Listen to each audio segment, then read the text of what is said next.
So this is the chapter on property, plant, and equipment. Just to give a little bit of, I don't know, overview of the chapter, or not of the, of property, plant, and equipment.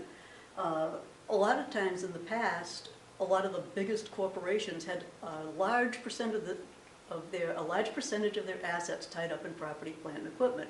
You think of railroads, things like, companies like JetBlue, Walmart. Their property, plant, and equipment is a lot of what the company,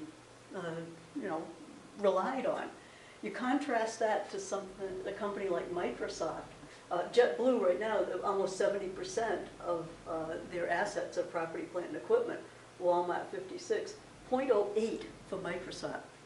All of their, it's not the property, plant, and equipment that makes the company, it's the people.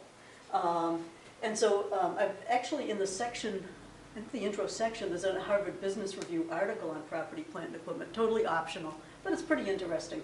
The basic theme is that having physical stuff isn't as great as it used to be. And if you think about yourselves, at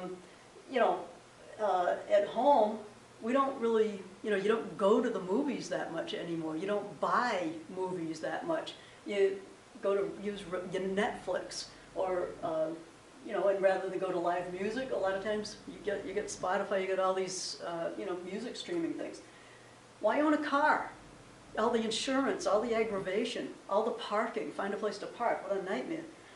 Uber and Lyft, why not?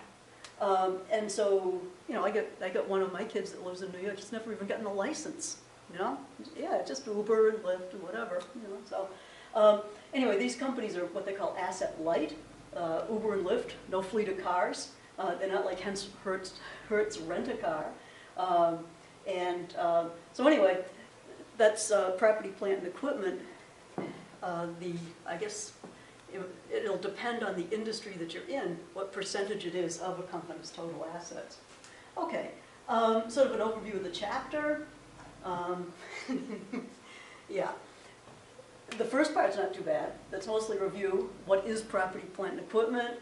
How do we initially cost it? It'll just be a little more detailed in AC 102.